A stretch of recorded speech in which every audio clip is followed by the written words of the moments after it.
नमस्कार दोस्तों, आपका मेरी क्लास में स्वागत है। इससे पहले वाली क्लास में हमने रिवर लैंडफॉर्म्स के बारे में चर्चा की थी। हमने देखा था कि इरोजनल और डिपोजनल लैंडफॉर्म्स कौन से होते हैं। हमने वाटरफॉल्स के एग्जाम्पल देखे थे इंडिया में और वर्ल्ड में। फिर हमने देखा था कि डिपोजन और इरोजन से कैसी कैसी स्थलाकृति बनती है। इसी तरीके से इस लेक्चर में भी हम सेम चर्चा करने वाले हैं, बट यहाँ टॉपिक रहेगा मरीन इरोजनल और डिपोजनल लैंडफॉर्म का।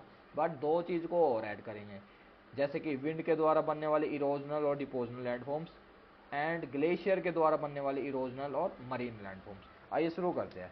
सबसे पहले टॉपिक आता है हमारा marine erosional landforms. Marine erosional landforms होते हैं जब समुद्र के किनारे वेव्स, टाइड्स और कोस्टल करंट से तटों को इरोड किया जाता है, तो वहाँ जो स्थलाकृति बनती है उनको बोलते हैं मरीन इरोजनल लैंडफॉर्म्स। अब देखते हैं। सबसे पहले आता है सी क्लिफ। देखो, ये होती है सी क्लिफ, यानी कि एक खड़ी ढलान होती है। A sea cliff is a steep nearly vertical rock, यानी कि खड़ी ढलान है जो नियरली, यानी कि वर्टिकल का मतलब होता है ऐसे ऊपर से नीचे की तरफ, जो नियरली वर्टिकल फेस की होती है।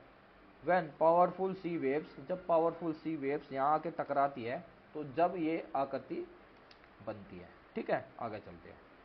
अब आ जाता है नोच। नोच कैसे बनता है? देखो, ये सी क्लिप थी। सी क्लिप जब और ज़्यादा इरोड हो जाएगी, यानी इसमें इरोजन और ज़्यादा होगा, तो यहाँ एक ऐसे गड्ढा बनेगा, यहाँ पे ऐसे। तो उस गड्ढे को बोलेंगे हम नोच। ये दिख रहा है ना, ये है नोच। इधर देखो, ये नोच नहीं है, ये केव है, ये है नोच। ठीक है।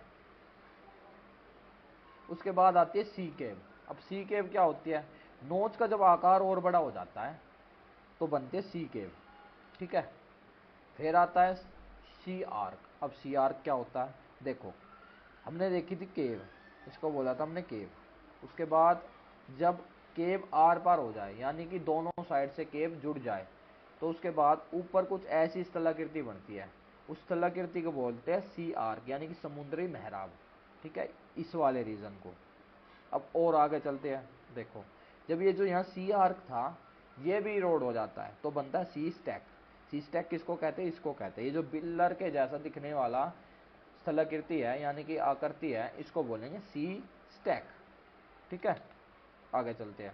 अब ये जो सी स्टैक हमने यहाँ देखा था, ये वाला, जब ये भी इरोड हो जाएगा, मान लेते हैं यहाँ सी स्टैक था, ये जब इरोड हो जाएगा तो ये वाला पोर्शन बचेगा, ये प्रॉपर ओशन के अंदर होगा। ठीक है, तो उसको बोलेंगे सी स्टैम्प। ओके, क्लियर है ना? आगे चलते देखो।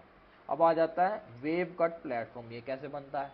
देखो, मान लेते हैं यहाँ पहले, यहाँ क्या था? क्लिफ थी, जो हमने सबसे पहले वाली देखी थी ना, ये वाली क्लिफ। मैं कह रहा हूँ यहाँ पे क्लिफ थी। धीरे धीरे जब वेव्स यहाँ के टकराती है, यानी कि लहर, तो क्या करती है? इरोड करती है इन क्लिफ को। ये धीरे धीरे जब इरोड होती चली जाती है तो ये यहाँ पहुँच जाती है क्लिफ। ये वाला जो रो का नीचे वाला, ये रोड नहीं होता, ऊपर का पूरा पोर्शन ही रोड हो जाता है। उसके बाद जो नीचे का ये प्लेटफॉर्म बनता है, इसको बोलते हैं वेव कट प्लेटफॉर्म, यानी कि वेव के द्वारा कट किया गया प्लेटफॉर्म। ठीक है, आगे चलते हैं। अब आ जाता मेजर मरीन डिपोजनल लैंडफॉर्म। इससे पहले हमने जो भी देखी वो इरोजनल लैंडफॉर्म थी। देखो, एक बात मैं बता दूं, ये जो टॉपिक है, इन टॉपिकों में से, जैसे कि लैंडफॉर्म्स के जो भी टॉपिक होते हैं, उसमें मोस्टली क्वेश्चन जो आते हैं वो एग्जाम्पल के तौर पे आते हैं। मैच द फॉलोइंग में दे दिए जाएंगे, पूछा जाएगा इरोजनल और डिपोजनल लैंडफॉर्म को मैच कीजिए, या पूछा जाएगा रिवर के द्वारा बनने वाले इरोजनल लैंडफॉर्म्स क्या है, डिपोजनल लैंडफॉर्म्स क्या है, या पूछ लेंगे मरीन के द्वारा बनने वाले कौन से हैं, विंड के द्वारा बनने वाले कौन से हैं, ग्लेशियर के द्वारा बनने वाले कौन से हैं। तो हमें बस इतना याद रखना है कि ये जो नाम है ना, ये टर्मिनोलॉजी हमने देखी, ये सी क्लिफ, नोच, सी केव, सी आर्क, सी स्टैक, हमें बस इतना याद रखना है ये किससे संबंधित है। ये संबंधित है मरीन से, यानी कि ओशियन से, ओशियन में बनने वाले इरोजनल लैंडफॉर्म से। ठीक है, ये नहीं है कि आपके सामने आ जाता है कि इरोजनल लैंडफॉर्म रिवर का दे दिया जाए तो आप उससे टिक कर दो, तो क्वेश्चन गलत हो जाएगा। तो बस हमें इतना याद रखना है कि ये मरीन से रिलेटेड है, या रिवर से है, या विंड से है, या ग्लेशियर से है। ओके, क्लियर है ना? चलो आगे चलते हैं। हम कहाँ थे? हम आ गए थे यहाँ पे डिपोजनल लैंडफॉर्म पे। हमने इससे पहले क्या देखा था, इरोजनल लैंडफॉर्म्स। अब देखो डिपोजनल लैंडफॉर्म क्या होता है। Marine depositional landforms are landforms formed by the deposition of the sediment, यानी कि सेंडिमेंट का मतलब होता है सैंड, ग्रेवल्स और रॉक जो पार्टिकल्स होते हैं, जब इरोड होकर ये कहीं दूसरी जगह पर जमा हो जाते हैं तो उसको बोलते हैं सेंडिमेंट। ठीक है, तो ये सेंडिमेंट ही डिपोजिट जिस जगह पर होते हैं उसको बोलते हैं डिपोजनल लैंडफॉर्म्स। अब देखो इसमें सबसे पहले आता बीच। बीच तो आपको पता ही होगा क्योंकि बहुत से लोग घूमने भी गए होंगे। देखो ये होता बीच। ये बनता कैसे, ये बनता सैंड से, डस्ट से, जैसे कि sand, gravels, pebbles, crusted cells, इनसे बनता है बीच। क्या होता है, हमें बस ये चीज ध्यान रखना है कि बीच होता है डिपोजनल लैंडफॉर्म्स बाय मरीन। ठीक है, आगे चलते हैं। अब आ जाता टोम्बोलो। ये बहुत इंपॉर्टेंट टर्मिनोलॉजी है, यूपीएससी का बहुत इंपॉर्टेंट है टोम्बोलो। टोम्बोलो का मतलब क्या होता है, देखो ये है आइलैंड, ये है मेनलैंड। आइलैंड और मेनलैंड के बीच में एक ब्रिज नुमा आकृति बन जाती है। किससे बनती है, ये भी बनती है इन्हीं चीजों से, ग्रेवल से, सैंड से, पेबल से, क्रस्टेड सेल से, ठीक है, रॉक से। ये जो आकृति बनती है यानी कि एक ब्रिज नुमा आकृति बनती है, इसको बोलते हैं हम टोम्बोलो। ये एक आइलैंड को मेनलैंड से कनेक्ट करने वाला सिस्टम होता है। ठीक है, क्लियर है ना, आगे चलते हैं। अब देखो अब आ गया हमारे सामने बैरियर। बैरियर क्या होता है, बैरियर जो बनता है ये बनता है सेम ही चीज से। किससे, सैंड से, सिंगल से, और इसमें एक दो चीज और हो सकती है, जैसे कि इसमें होगा कोरल रीफ, सैंड बार्स। तो इन सब चीजों से मिलकर क्या बनता है, बैरियर।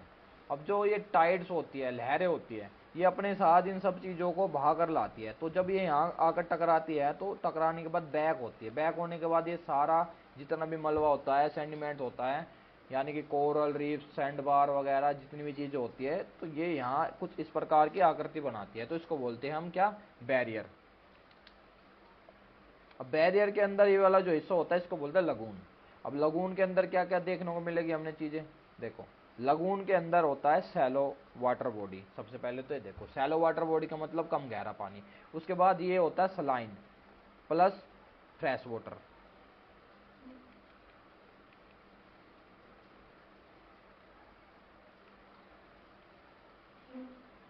ये वाला जो पार्ट है ये इस वाले पार्ट के कंपैरिजन में कम सलाइन होता है। अब इसकी डेफिनेशन देखो, एक lagoon is shallow body of water separate from the larger body of the water by natural barrier. यानी कि ये जो लार्जर बॉडी है इससे, इस नेचुरल बैरियर से ये वाला पार्ट अलग हो जाता है। इसको क्या बोलते हैं, lagoon. Such as the coral reef, sandbar और बैरियर आइलैंड। यानी कि ये जो बैरियर होता है ये हो सकता है कोरल रीफ का भी, यानी कि मूंगई की चट्टानों का, सैंड बार का भी, और बैरियर आइलैंड का भी। आगे चलते हैं, अब आ जाता बे। अब देखो बे क्या होती है। Bay is a concave coastal landforms. ये जो हमने यहाँ पे देखा था ये क्या था, ये बीच था। जब हम बीच को छोड़ के इस वाले हिस्से की बात करते हैं तो ये बनता है इरोजन से, यानी कि इरोड से। किसी टाइम में हो सकता है ये पूरा का पूरा यहाँ पे रॉक था, ये धीरे धीरे इरोड होता है, यानी कि जो ओशियन की करंट है वो इसको इरोड करती है। वो इरोड करने के बाद ये इतना ज़्यादा इरोड हो जाता है कि ये सर्कुलर फॉर्मेट में आ जाता है। तो इसको भी बोलते हैं बे, यानी कि अंदर घुस के होता है। ओशियन जब माउंटेन के अंदर की तरफ घुस जाता है इरोजन करके, तो जब बनती है बे। अब आगे चलते हैं, अब आ जाता है केप। अब देखो केप जो होता है ये मोस्टली पेनिनसुला के जैसे ही होता है बट साइज में छोटा होता है। ये देखो पेनिनसुला का मतलब क्या होता है, जो तीनों दिशाओं से जो पानी से भिड़ा हुआ है, यानी कि ये वाला भी, ये वाला भी, ये वाला भी। ठीक है, और केप का मतलब भी सेम होता है, बट जो केप होता है स्मॉल होता है, नैरो होता है। ठीक है, लैंड जूटिंग इनटू ए सी। अब ये जो पेनिनसुला होता है ये होता है लार्ज लैंड मास, जैसे इंडिया का पेनिनसुला है नीचे वाला। ठीक है, ये वाला देखो ये सब क्या है, केप है। एग्जाम्पल के तौर पर हम कह सकते हैं केप ऑफ गुड होप।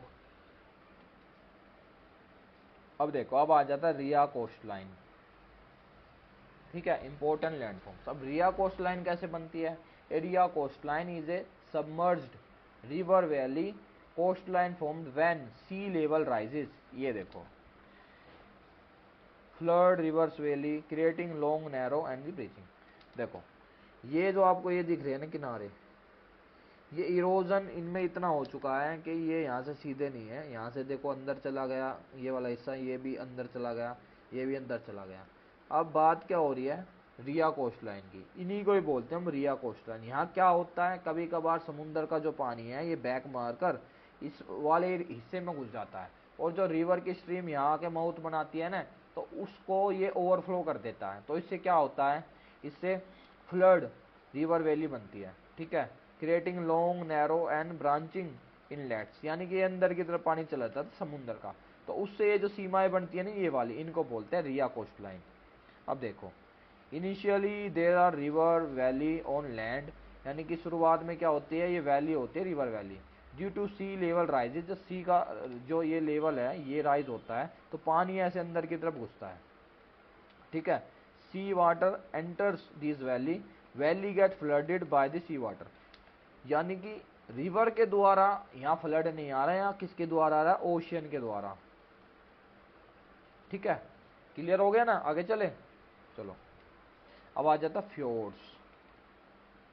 फ्योर्ड्स क्या होता है देखो, a fjords is a deep narrow steep sided sea inlet formed when a glacier curved U-shaped valley and flooded by the sea। बहुत ध्यान देने वाली बात है, फ्योर्ड जो बनता है ये बनता है ग्लेशियर से, ठीक है। इससे पहले हमने किसकी बात करी, इससे पहले हमने मरीन की बात करी, ठीक है। अब हम बात करेंगे ग्लेशियर की। ग्लेशियर क्या करता है, ग्लेशियर का जो आइस का सेडिमेंट होता है, ये जब किसी वैली से निकलता है तो ये कुछ उसको यू शेप का बना देता है। हमने रिवर के द्वारा बनने वाले यू शेप वैली देखी थी, जिसे हम गोर्ज कह रहे थे, ये सब उसी के जैसा है, बट यहाँ क्या है, यहाँ ग्लेशियर है मेन। तो ग्लेशियर क्या करता है, ये बनाता है ऐसे यू शेप वैली। जब ग्लेशियर यहाँ से निकलता है तो ग्लेशियर की जो आइस है जो पिघलती है, तो वो क्या करती है, वो इसको ओवरफ्लो कर देती है वाटर से, तो इसको भी बोलते हैं फ्योर्ड। देखो, a fjord is a deep narrow, यानी कि ये डीप होता है, नैरो होता है, डीप का मतलब गहरा होता है, और नैरो होता है, इसका जो चौड़ाई है कम होती है, स्टीप साइडेड, इसकी ये जो आप देख रहे हो साइड वाली चट्टानें ये खड़ी होती है। Inlet formed when a glacier curved V shape valley is floated by the sea, यानी कि ये जब इरोड होते हैं तो ये इतना ज्यादा इरोजन कर देते हैं, तो समुद्र का जो किनारा होता है वहां से पानी अंदर एंटर कर जाता है इनमें, किसमें, इस यू शेप वैली में। एक तो ग्लेशियर का खुद का पानी हो गया, उसके बाद जो ओशियन का पानी है ये भी एंटर कर जाएगा, और ये मोस्टली कहाँ होते हैं, ये ओशियन के किनारे पे ही होते हैं। जैसे कि हम नॉर्वे में जाएंगे, स्वीडन में जाएंगे, तो ये जो फ्योर्ड है ना हमें, ये नॉर्वे और स्वीडन में ज़्यादा देखने को मिलेंगे, क्योंकि ग्लेशियर जो है, ग्लेशियर के किनारे पे भी ओशियन है। तो ग्लेशियर जब इरोड करेगा, इरोड करने के बाद यू शेप वैली बनाएगा, तो उस वैली में जब ओशियन का पानी अंदर जाएगा तो वो पूरा का पूरा भर जाएगा, ओवरफ्लो हो जाएगा, तो उसको हम बोलेंगे फ्योर्ड, ठीक है। क्लियर है, आगे चलते हैं। देखो अब आता है डेल्मेशियन landforms. A Dalmatian landforms is a submerged coastline formed when a sea level rises, flood a region of the parallel ridges and valley, creating a long, narrow island running parallel to the coastline। देखो, कुछ नहीं करना, बस थोड़ा सा समझो। देखो, ये माउंटेन दिख रहे हैं, क्लियर है। जब ओशियन का पानी राइज करेगा तो ये माउंटेन जो है ये पानी से भर जाएंगे ऐसे। उसके बाद ये मेन लैंड से ये जो बीच में ओशियन है, इन ओशियन की जो लाइनें रेखाएं बनेंगी उसको बोलते हैं डेल्मेशियन लैंडफॉर्म्स। क्लियर है, दोबारा देखो, ये है मेन लैंड के साथ मिलने वाले माउंटेन्स। जब ओशियन का वाटर राइज करेगा तो ये पानी के अंदर चले जाते हैं। उसके बाद इनसे जो रेखाएं बनती है ये वाली, ये जो अलग हो गया, अब यहाँ बीच में आ गया पानी, तो इनको हम बोलेंगे डेल्मेशियन लैंडफॉर्म्स, ठीक है। कि ये क्या होते हैं, पैरेलल रिजिज वैली। अब ये पैरेलल हो जाएंगे इनके, पहले तो एक ही है ये, अब पानी इनके बीच में आ गया तो ऐसा लगेगा जैसे इसके पैरेलल चलने वाली एक श्रृंखला है जो पानी से अलग हो रही है। अब आगे चलते हैं। अब आ जाता है लैंडफॉर्म बाय विंड। इससे पहले हमने क्या देखा, हमने देखा मरीन के अंदर डिपोजनल और इरोजनल लैंडफॉर्म्स, फिर हमने देखा ग्लेशियर के द्वारा बनने वाले, ठीक है। अब हम आ जाएंगे विंड के द्वारा बनने वाले लैंडफॉर्म्स। सबसे पहले बात करेंगे मशरूम रॉक के बारे में। ये आपको दिख रहा है, इसको बोलते हैं मशरूम रॉक। इधर देखो, मशरूम रॉक। अब ये बनता कैसे, सबसे पहले तो देखो दो रीजन हो सकते हैं, पहला होता है hard rock and soft rock, ठीक है, ये पहला। दूसरा रीजन होता है विंड जो है ये सैंड एंड ग्रेवल्स धारण करके चलती है, ठीक है। पहला जो रीजन होता है हार्ड और सॉफ्ट रॉक, उसके बारे में देखते हैं। देखो ये ऊपर वाला हार्ड रॉक है, नीचे वाला सॉफ्ट रॉक है। हार्ड रॉक का मतलब जो बहुत मुश्किल से इरोड होता है। विंड जब चलेगी तो इस रॉक को बहुत कम मात्रा में इरोड कर पाएगी और नीचे वाले रॉक को ज्यादा मात्रा में इरोड कर देगी। इस कारण क्या होगा, ये नीचे से ज्यादा इरोड हो जाएगा, ऊपर वाला हिस्सा बच जाएगा, ठीक है। ये वाला देखो, ये नीचे से ज्यादा इरोड हो गया, ऊपर वाला बच गया, तो ये बन गया मशरूम रॉक। अब दूसरे वाला रीजन देखो, विंड जो चलती है ये जब अपने साथ डस्ट पार्टिकल्स या सैंड को धारण करेगी तो सैंड का जो वेट है वो थोड़ा सा हैवी होता है, तो विंड इसको ज्यादा ऊपर तक नहीं ले जा पाती। तो विंड जब चलेगी तो सैंड नीचे की तरफ ही मूव करेगा, तो ये वाला नीचे वाला हिस्सा है, तो इससे जब वो घर्षण करेगा तो इसको इरोड कर देगा। देखो जब सैंड यहाँ पे लगेगा विंड के साथ, ठीक है, तो वो क्या करेगा, इससे टकरा के इसको घर्षण करके इसको घिस के इसको ऐसे इरोड कर देगा, बट सैंड ज्यादा ऊपर तक नहीं जा पाता, ठीक है। तो क्या होगा, तो ये वाला हिस्सा बच जाएगा, ठीक है। दो रीजन हो गए, क्या, हार्ड रॉक का, सॉफ्ट रॉक का। दूसरा क्या है, विंड जो है ये सैंड को अपने साथ धारण करके चलती है, उससे क्या होता है घर्षण, और घर्षण ही क्या करता है, इसको नीचे से इरोड कर देता है, ठीक है। ये बन जाता मशरूम रॉक। अब आ जाता है डिमोलिसिस।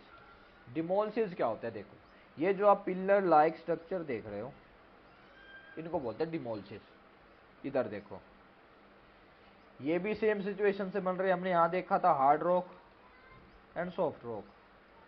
यहाँ भी क्या है, ये जो ऊपर वाला रॉक है ये हार्ड है, नीचे वाला सॉफ्ट है। विंड जब चलेगी तो सॉफ्ट रॉक को इजिली रोड कर देगी, ऊपर वाला रॉक बन जाएगा, बच जाएगा, तो क्या बनेगा, डिमोलिसिस, ठीक है। ये कुछ ऐसे दिखते हैं पिलर लाइक स्ट्रक्चर, क्लियर है ना। आगे चलते हैं। डिमोलिसिस देखो, इसको पिलर, हुडोज, रॉक पिलर, अलग अलग नाम से भी जाना जाता है। फॉर्मेशन कैसे होती है, hard rock and soft rock से। हार्ड रॉक देर में इरोड होता है, यानी कि ऊपर वाला, नीचे वाला इजिली इरोड हो जाता है। इसके ऊपर आप ये देख रहे हो ना, ये केप सा, ये हार्ड रॉक है। अब आ जाते हैं यार्डंग्स। यार्डंग्स से कैसे अलग होते हैं, ये बन रहे थे पिलर लाइक स्ट्रक्चर, ऐसे लंबे लंबे। यार्डंग्स बनते हैं रिजिस के जैसे, ऐसे लंबे, जमीन पे लंबे, ठीक है। इनको बोलते हैं yardangs. Yardangs are long narrow steam line. Steam line का मतलब ऐसे लाइन में बनने वाले। Ridges curved by wind erosion, किससे बनते हैं, विंड इरोजन से, ठीक है। क्लियर है ना, आगे चलें। अब ये बनते कैसे हैं, देखो ये भी सॉफ्ट रॉक वाला सिस्टम है और सेडिमेंट का। ये वाला जो बीच का हिस्सा था ये सॉफ्ट रॉक का था, ये हार्ड रॉक का था। सॉफ्ट वाला रॉक इजिली रोड हो गया। आगे चलते हैं।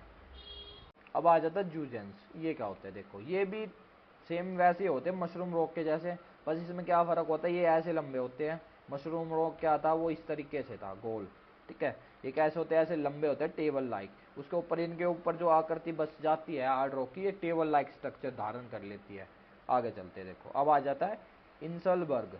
इंसलबर्ग क्या होता है, ये अलग अलग पड़े हुए एक टीले होते हैं, टीले जैसे, यानी कि एक ऐसा माउंटेन जो आपको लगेगा जैसे अलग थलग पड़ा हुआ। An inselberg is an isolated, यानी कि अलग थलग स्टीप साइडेड रॉक।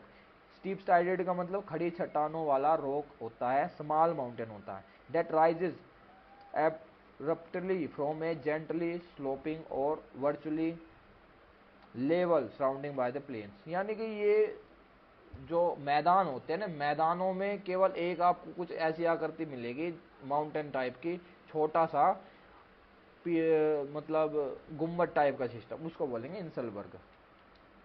आगे चलते, अब आ जाता मेसा। अब हमने यहाँ जो देखा था इंसलबर्ग, सेम वैसे ही ये मेसा है, ठीक है। अब मेसा में क्या है, ये कुछ ऐसा है, यानी कि इसकी ऊंचाई थोड़ी सी ज्यादा होती है। Mesa is a isolated flat top elevation landforms bounded by this steep. ये भी सेम है, इसकी खड़ी चट्टाने हैं, पर कुछ ये पिलर जैसा है, पर पिलर से ज्यादा चौड़ा है। आगे चलते हैं। मैं दोबारा बता देता हूँ, हमें यहाँ ये नहीं देखना कि इसकी डेफिनेशन क्या है, बस हमें ये देखना है कि बन किससे रहे हैं, ये रिवर के द्वारा बन रहे हैं या विंड के द्वारा बन रहे हैं या ग्लेशियर के द्वारा बन रहे हैं। ये क्या है, इरोजनल लैंडफॉर्म्स है, विंड के द्वारा बनने वाली, बस इतना याद रखना है। और मोटा मोटा सा ये याद रखना है कि इनकी इमेज के द्वारा हमें ये पता चल जाए ये क्या है, ठीक है, कैसे दिखते हैं, इससे ही काम हो जाएगा अपना। अब आ जाता है ड्रैकनस्टर। ड्रैकनस्टर, ये जो आप रॉक देख रहे हो ना, इसको बोलते हैं ड्रैकनस्टर। मोस्टली ये मिलेंगे रेगिस्तान वाले रीजन में। रेगिस्तान में हार्ड रॉक जो होता है ये धीरे धीरे इरोड होता होता ऐसा पैना हो जाता है, इसको बोलते हैं ड्रैकनस्टर। ये dreikanter is a 3 faced sharp edge rock, यानी कि 3 फेस वाला पैना रॉक या चट्टान का एक हिस्सा होता है, एक टुकड़ा होता है जिस चलते हैं। देखो अब आ जाता है सैंड डूम्स। अब इससे पहले हमने देखे इरोजनल लैंडफॉर्म्स विंड के द्वारा, और उससे पहले हमने देखे थे मरीन के द्वारा इरोजनल और डिपोजनल लैंडफॉर्म्स। अब आ गए हम सैंड डूम्स में, ये क्या है, ये डिपोजनल लैंडफॉर्म्स है। ओके, अब आ जाते हैं डिपोजनल लैंडफॉर्म्स, किसके द्वारा, विंड के द्वारा, ठीक है। इससे पहले हमने क्या पढ़ा, हमने पढ़ा मरीन के द्वारा इरोजनल और डिपोजनल लैंडफॉर्म्स, फिर हमने पढ़ा ग्लेशियर के द्वारा, ठीक है। अब हम आ जाते हैं किसके द्वारा, विंड के द्वारा डिपोजनल लैंडफॉर्म्स। सबसे पहले आएगा बर्चांस। बर्चांस क्या होते हैं, देखो barchans are crescent shaped sand dunes, यानी कि ये जो आप आकृति देख रहे हो इसको बोलते हैं हसिया के आकार, इसको बोलते हैं क्रिसेंट। ये बनते कैसे, जब विंड ऐसे फ्लो करती है तो ये वाला हिस्सा है, तो यहाँ से विंड ऐसी आकृति बना देती है, तो उसको बोलते हैं बर्चांस। ये देखो ये जितने भी दिख रहे हैं ना सब बर्चांस है। अब इनमें एक विशेषता होती है, यहाँ आपको वेजिटेशन नहीं मिलता, अपसेंट होता है वेजिटेशन, एक्सट्रीमली स्पेयर्स, अलग थलग होते हैं। और एक होता है पैराबोलिक, ये दोनों एक ही चीज है। पैराबोलिक और बर्चांस दोनों डूम्स है, सैंड डूम्स है, ठीक है। अब पैराबोलिक में क्या क्या, यहाँ हमें वनस्पति देखने को मिलेगी, यानी कि वेजिटेशन देखने को मिलेगा।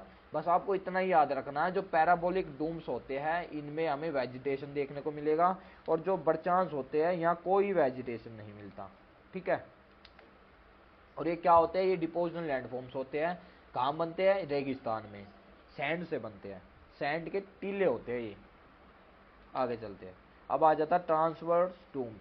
ये कैसे होते हैं, ये विंड जिस डायरेक्शन में चलती है ये उसके ट्रांसवर्स बनने वाले होते हैं, यानी कि ऐसे विंड ऐसे चल रही है तो ये ऐसे बनेंगे, इनको बोलते हैं ट्रांसवर्स डूम्स। आगे चलो, अब आ जाता है लॉन्गिट्यूडनल डूम्स।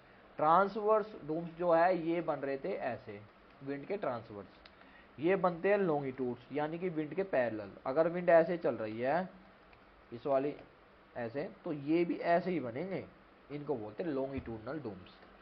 आगे चलते हैं, देखो अब आ जाता है स्टार डूम्स।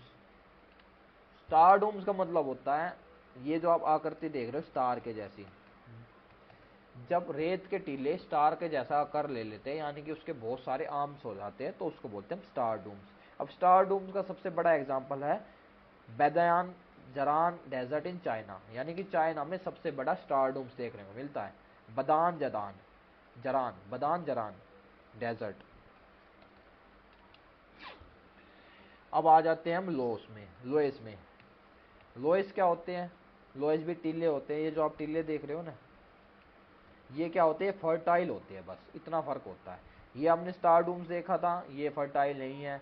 फिर हमने ये देखा था पैराबोलिक, ये फर्टाइल है, इसके आसपास वनस्पति थी। हमने बर्चांस देखा था, इसके आसपास वनस्पति नहीं थी। वनस्पति ओनली 2 जगह पे देखी हमने, एक पैराबोलिक में, दूसरा हम देखेंगे कहाँ, यहाँ पे लोएस में। अब देखो loess is a fine grained wind blow deposit. ये क्या होते हैं, ये सबसे फाइन सैंड होती है जो विंड के द्वारा रेगिस्तान के दूसरे छोर पर इकट्ठी कर दी जाती है। Silt and clay sized particles, clay के साइज के पार्टिकल्स होते हैं, that accumulates over large areas forming fertiles. बस इसमें इसकी विशेषता क्या है, ये फर्टाइल्स होते हैं। ये देख रहे हो ना कैसे वनस्पति दिख रही है टीलों के आसपास। आगे चलते हैं, अब आ जाता बोल्सन। अब a bolson is a large close desert basin surrounded by the mountain, यानी कि ये जो माउंटेन दिख रहे हैं इनके बीच में ये जो डेजर्ट है इसको बोलते हैं बोल्सन। अब इसके बीच में भी एक लेक जो बन जाती है उसको बोलते हैं प्लाया लेक। क्लियर है।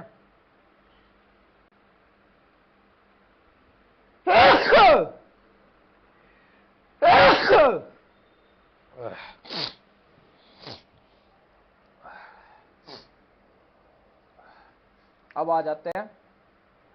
आ जाते हैं कास्ट लैंडफॉर्म्स पे। कास्ट लैंडफॉर्म बनती है केमिकली वेदरिंग से, सोल्यूबल रॉक से, लाइमस्टोन से, डोलोमाइट से और जिप्सम से। जब इनमें केमिकली चेंज होता है तो क्या होता है, ये इरोजन होता है इनका, किसका, कास्ट का, केमिकली वेदरिंग के थ्रू। किन में, सोल्यूबल रॉक्स में, लाइमस्टोन में, डोलोमाइट्स में और जिप्सम में। तो कुछ ऐसी आकृति बनती है, देख रहे हो आप ये होल्स वगैरह दिख रहे हो, तो इनको बोलते हैं कास्ट लैंडफॉर्म्स। अब इसके कुछ एग्जांपल देखो, दोबारा देखो। कास्ट लैंडफॉर्म यानी कि कास्ट ट्रोफोग्राफी सरफेस पे जो होती है उनके नाम होते हैं लेपिस, डोलाइन, उवाला, पोलजे, स्वेलो होल्स, ठीक है। और जो अंडरग्राउंड में होती है वो केव्स होती है, स्टैग्मेटाइट्स, स्टैग्मेमाइट्स, पिलर्स। अब देखो आगे देखेंगे इनको, देखो ये देखो एग्जांपल देखो, उवाला, लाइमस्टोन से बनने वाले होल्स, ठीक है। अब सबसे इंपॉर्टेंट जो आता है इसमें ये आता है डिपोजनल वाला। एक होता है स्टैग्मेटाइट, एक होता है स्टैग्मेलाइट्स।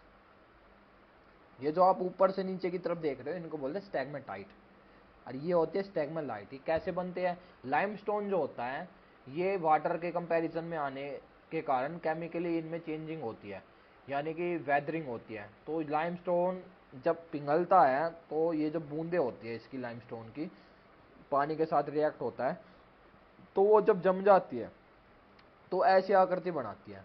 और जहाँ ये नीचे की तरफ गिरती है इसकी बूंदे, वहाँ ये कुछ ऐसी आकृति बनाती है। जो ये ऊपर वाला हिस्सा है इसको बोलते हैं हम स्टैग्मेटाइट्स, और नीचे वाले को बोलते हैं स्टैग्मेलाइट। क्लियर है, आगे चलते हैं। अब देखो, अब आ जाते हैं ब्लाइंड वैली। ब्लाइंड वैली क्या होती है, सरफेस के अंदर ये जो आप आकृति देख रहे हो ना, यानी कि इरोजन जब होता है सरफेस के अंदर किसका, कास्ट लैंडफॉर्म्स का, तो वो बनती है ब्लाइंड वैली। इनको हम बोलते हैं ब्लाइंड वैली। आगे चलते हैं, अब आ जाता है सर्क। सर्क मोस्टली हमें देखने को मिलेगा ग्लेशियर के ऊपर वाले हिस्से में।